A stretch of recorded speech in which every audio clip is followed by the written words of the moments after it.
പലപ്പോഴും ചില സാഹചര്യങ്ങൾ കൊണ്ട് ചില പണികൾ ചില ആൾക്കാർ ഡിലേ ചെയ്യും. ചില ആൾക്കാർ പറയും കട്ട കെട്ടി നിർത്തിയേക്കുന്നു, തേച്ചിട്ടില്ല, കുറച്ച് സാമ്പത്തികം വന്നിട്ട് വേണം ചെയ്യാനെന്ന് പറയുന്നു.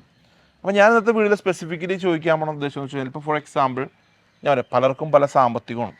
അപ്പോൾ ഒരാൾ വീട് വെക്കുന്നു, തറ കെട്ടുന്നു, കട്ട കെട്ടി വാർത്തിടുന്നു, ഇനി കുറച്ച് നാൾ കഴിയട്ടെ എന്നുള്ളതായിരിക്കും ഒരിത്.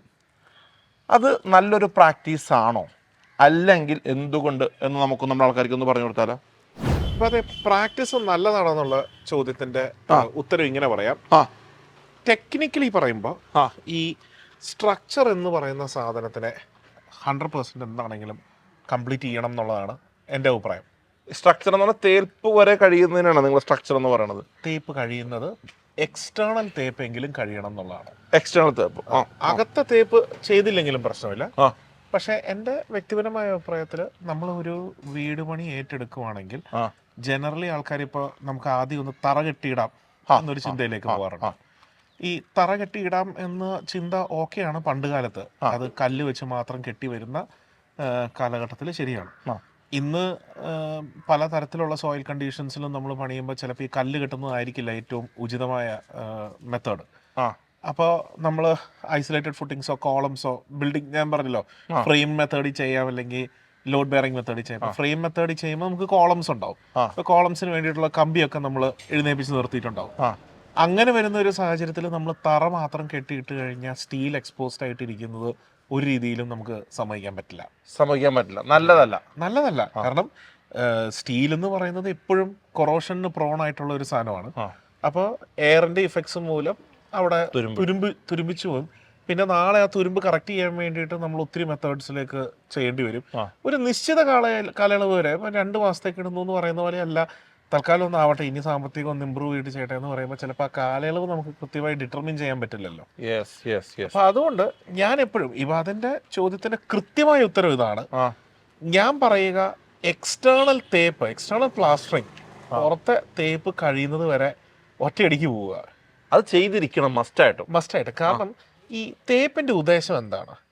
ഇന്റേണൽ തേപ്പിന്റെ ഉദ്ദേശം ശരിക്കും പറഞ്ഞാൽ മിനുസം വരുത്തുക എന്നുള്ളതാണ്. പക്ഷെ എക്സ്റ്റേണൽ തേപ്പിന്റെ ഉദ്ദേശം എന്ന് പറയുന്നത് ഭിത്തി പ്രൊട്ടക്ട് ചെയ്യുക എന്നുള്ളതാണ്. ഓക്കെ. മിനുസം വരുത്തുന്ന ഒരു ആഡഡ് അഡ്വാൻറ്റേജ് ആണ്. കാണുമ്പോൾ ഭംഗിയുണ്ട്, നമുക്ക് പെയിന്റ് ചെയ്യാം, അല്ലെങ്കിൽ മറ്റെന്തെങ്കിലും ക്ലാഡിംഗ് ഐറ്റംസ് ഒക്കെ നമുക്ക് ചെയ്യാം. അതിന് തേപ്പ് നിർബന്ധമാണ്, അനിവാര്യമാണ്, അത് അംഗീകരിക്കുന്നു. പക്ഷെ IS കോഡ് പ്രകാരം primary purpose of external plastering എന്ന് പറയുന്നത് പ്രൊട്ടക്ഷൻ ഓഫ് വാൾസ് ആണ്. Weather protect ചെയ്യാന്നുള്ളതാണ്.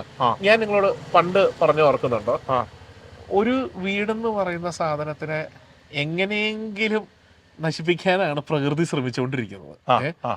അപ്പൊ ഇത് പ്രകൃതിയുടെ ഉദ്ദേശം എന്ന് പറയുന്നത് കഴിയുന്നതും വേഗം ഇതിനെ ഏതെങ്കിലും രീതിയിലൊക്കെ അറ്റാക്ക് ചെയ്യാന്നുള്ളതാണ്. അത് മഴ വെച്ചിട്ടാകാം, അന്തരീക്ഷത്തിലെ ഹ്യൂമിഡിറ്റി വെച്ചാകാം, ടെമ്പറേച്ചറിന്റെ വേരിയേഷൻ വെച്ചിട്ടാകാം, ഈവൻ ഇൻസെക്ട്സ് ആകാം. ഓക്കെ, അതുപോലെ എന്തും ആയിക്കോട്ടെ, അല്ലെങ്കിൽ അകത്ത് ചെടി വരുന്നത്, അങ്ങനെയൊക്കെ നമ്മൾ കണ്ടിട്ടില്ലേ ഇപ്പോൾ വീടുകളിൽ അകത്ത്. ഇപ്പൊ പുറത്തുനിന്ന് ചെടി വെച്ച് അറ്റാക്ക് ചെയ്യുന്നതാകാം. അപ്പൊ എന്ത് തന്നെയാണെങ്കിലും കുറെ നാളിങ്ങനെ വെറുതെ വീടിടുവാണെങ്കിൽ അതിൽ ഒത്തിരി ഡാമേജസ് എന്ത് തന്നെയാണെങ്കിലും വരും. നമ്മൾ ശ്രദ്ധിച്ചിട്ടില്ലേ, പണി തീരാണ്ട് കിടക്കുന്ന വീട്ടില് ഭിത്തിയിൽ ഇങ്ങനെ പായലൊക്കെ പിടിച്ചിരിക്കുന്നതും കാണുമ്പോ തന്നെ ഒരു ഭയങ്കര പ്രശ്നമായിട്ടുണ്ട്. അത് ഓക്കെയാണ്, ഭിത്തി നമുക്ക് തേച്ചും കോൺക്രീറ്റ് നമുക്ക് കറക്റ്റ് ചെയ്യാനും പറ്റില്ല. തേച്ച് കിടക്കുന്ന സാധനമാണെങ്കിൽ കുഴപ്പമില്ല.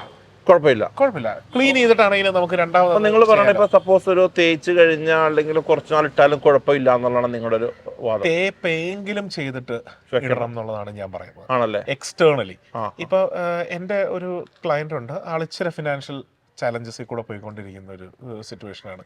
അപ്പൊ ആൾ എന്നോട് പറഞ്ഞത്, ഇപ്പൊ നമുക്കൊരു 1 കൊല്ലത്തേക്ക് വീട് പണി നിർത്താം, വാർപ്പ് കഴിഞ്ഞിട്ട് നിർത്താം എന്ന് പറയും. അപ്പൊ ഞാൻ ആളോട് പറഞ്ഞത്, വാർപ്പ് കഴിഞ്ഞ് നിർത്തുന്നതിൽ കുഴപ്പമില്ല, പക്ഷെ 1 കൊല്ലം എന്നുള്ളൊരു കാലയളവ് നമുക്ക് ഇച്ചിരി പ്രശ്നമാണ്. അപ്പൊ അതുകൊണ്ട് നമുക്ക് ഭിത്തിയും കൂടെ തേച്ചിടാം, പുറത്ത്. അകത്ത് തേക്കണ്ട, അകത്ത് തേക്കുന്നതിനാണ് കോസ്റ്റ് ഭയങ്കരമായിട്ട് വരിക. അപ്പൊ പുറത്തെ ഭിത്തിയും കൂടെ നമുക്കൊന്ന് തേച്ചിടാം എന്ന് പറഞ്ഞ ആൾ അംഗീകരിക്കുകയും ചെയ്തു. അപ്പൊ ഞാൻ ചോദിച്ചോട്ടെ, ഇപ്പം ഇങ്ങനെയാണെന്നുണ്ടെങ്കിൽ ഞാനിപ്പോൾ നിങ്ങളോടൊരു സംശയം, ഇപ്പോൾ ഫോർ എക്സാമ്പിൾ ഞാൻ ആദ്യമേ പറഞ്ഞല്ലോ, പല ആൾക്കാർക്കും ഈ ഫിനാൻഷ്യലി അവർക്ക് ഉണ്ടാകുക എന്ന് പറഞ്ഞാൽ ചിലപ്പോൾ എല്ലാ ആളുകൾക്കും നമ്മുടെ വീഡിയോ കാണുന്ന പല ഓഡിയൻസ് പോലും ഉണ്ടാകണമെന്നില്ല. ഉണ്ടാകട്ടെ, അപ്പം നമുക്ക് അങ്ങനെ പറയുകയാണെന്നുണ്ടെങ്കിൽ പ്ലാൻ ചെയ്യുന്ന സമയത്ത് ബഡ്ജറ്റിങ്ങും ഇതിൻ്റെ ഒരു എന്താ പറയുക സമയങ്ങളും പ്ലാൻ ചെയ്യുന്ന സമയത്ത് ഒരിക്കലും നിങ്ങൾ പറയണത് കെട്ടി വാർത്തിടാമെന്നാകരുത്, തേച്ച് പുറമെങ്കിലും തേച്ച് ഫിനിഷ് ചെയ്ത് ഇടാമെന്നായിരിക്കണം അല്ലേ? നിർബന്ധമായിട്ടും. യെസ് യെസ്, അതാ. അല്ലെങ്കിൽ പറഞ്ഞ പോലെ ഈ പ്രകൃതി അറ്റാക്ക് ചെയ്യും അല്ലേ? അതെ, പ്രകൃതി എന്ത് തേച്ചാലും പ്രകൃതി അറ്റാക്ക് ചെയ്യും. പക്ഷെ അറ്റാക്കിനെ കുറച്ചുകൂടെ ചെറുക്കാൻ പറ്റും. അത്രേ ഉള്ളൂ. അപ്പൊ ഇത് പലപ്പോഴും നിർഭാഗ്യമാണ്. കാരണം ശരിക്കും പറഞ്ഞ ഒരു വീട് പണി തുടങ്ങി പല സാഹചര്യങ്ങളാൽ ഇപ്പൊ കോവിഡ് കാലഘട്ടത്തൊക്കെ എസ്പെഷ്യലി NRIസിന്റെ പലരുടെയും ജോലി ചാലഞ്ചിങ് സിറ്റുവേഷൻസിൽ കൂടെ പോയി. അപ്പൊ എനിക്ക് അങ്ങനത്തെ ക്ലയൻസ് ഒക്കെ ഉണ്ട്. അപ്പൊ അവരുടെയൊക്കെ അവസ്ഥ എന്ന് പറഞ്ഞാൽ നമുക്ക് വളരെ എന്താ പറയാ ദൗർഭാഗ്യം എന്നല്ല, അതൊന്നും പറയാനില്ല. പക്ഷെ അവർക്ക് നമ്മൾ പറയുന്ന ഒരു സാധനം നിങ്ങൾ പ്ലാസ്റ്ററിംഗ് എങ്കിലും ചെയ്തിടുക എന്നുള്ളതാണ്. അപ്പൊ ചില സാഹചര്യങ്ങളിൽ ടെറസിൽ ഞാൻ പറയാറുണ്ട്, നിങ്ങൾ കോൺക്രീറ്റ് ചെയ്ത് സ്ക്രീഡ് ചെയ്ത് പ്രൊട്ടക്ട് ചെയ്യുക എന്ന് പറയും. കോൺക്രീറ്റ് അത്രയും പ്രശ്നമില്ല എങ്കിൽ നമ്മൾ കുഴപ്പമില്ല, വാട്ടർ പ്രൂഫ് ചെയ്തില്ലെങ്കിലും പ്രശ്നമില്ല എന്നും പറയുന്ന, അത് ഒരു എഞ്ചിനീയർ എന്ന നിലയിൽ എൻ്റെ ഒരു ജഡ്ജ്മെന്റ് അനുസരിച്ച് ഞാൻ പറയാറുണ്ട്. പക്ഷെ തേപ്പ് എന്ന് പറയുന്നത് നമ്മൾ ഒഴിവാക്കരുത് എന്നുള്ളതാണ്. ഒരിക്കലും ഇപ്പൊ ഞാൻ മനസ്സിലാക്കുന്നത്, ഇപ്പൊ സാമ്പത്തികമായി ബുദ്ധിമുട്ടുന്ന ആൾക്കാരാണെങ്കിൽ പോലും ബഡ്ജറ്റ് ചെയ്യുമ്പോൾ പോലും നിങ്ങൾ പറയുന്നത് എക്സ്റ്റേണൽ പ്ലാസ്റ്ററിംഗ് അല്ലെ, പ്ലാസ്റ്ററിംഗ് മസ്റ്റ് ആയിട്ട് ചെയ്തിരിക്കണം എന്നുള്ളതാണ് എൻ്റെ അഭിപ്രായം. അപ്പൊ എന്തായാലും നമ്മുടെ ആളുകൾക്ക് ഈ പറഞ്ഞതുപോലെ അങ്ങനെ എന്തെങ്കിലും സിറ്റുവേഷനിലൂടെ ചിലപ്പോൾ അത് പിന്നീട് ചില കോംപ്ലിക്കേഷൻസിലേക്ക് വരും. അതെ. Thank you so much. ഇതെന്തായാലും നമ്മുടെ ആളുകളെ സംബന്ധിച്ചിടത്തോളം ഇനി പിന്നെ ആകട്ടെ എന്ന് ചിന്തിക്കുന്നുണ്ടെങ്കിൽ ഈ വീഡിയോ ഒന്ന് കാണുക അല്ലേ? അപ്പൊ സന്തോഷം. വീടെന്ന സ്വപ്നം ആ അവസ്ഥയിൽ കൂടെ ആരും പോകാതിരിക്കട്ടെ. ഇത് എത്രാമത്തെ വർഷം നമുക്ക് ഓർമ്മയുണ്ട് വീടെന്ന സ്വപ്നം? ഒരു നവംബർ മാസത്തിലാണ് നമ്മൾ വീടുന്ന സ്വപ്നം തുടങ്ങുന്നത് അല്ലേ? എൻ്റെ ഒരു ഓർമ്മ ശരിയാണെങ്കിൽ മൂന്നാമത്തെ വർഷം. ഈ നവംബർ ആകുമ്പോൾ 3 കൊല്ലം കംപ്ലീറ്റ് ചെയ്യും. അത് നമ്മുടെ ഓഡിയൻസിനോട് പ്രത്യേകം നന്ദി പറയുന്നു അല്ലേ?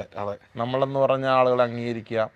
ഈ അങ്ങോട്ടും ഇങ്ങോട്ടും കമന്റ്സിലും ഷെയറിലൊക്കെ ഒരുപാട് റേഷ്യൂസ് ഒക്കെ അങ്ങോട്ടും ഇങ്ങോട്ടും കുറയും പോലും അൾട്ടിമേറ്റ്ലി ഒരാൾക്കെങ്കിലും ഹെൽപ്ഫുൾ ആകട്ടെ. വീണ്ടും കാണാം. Thank you.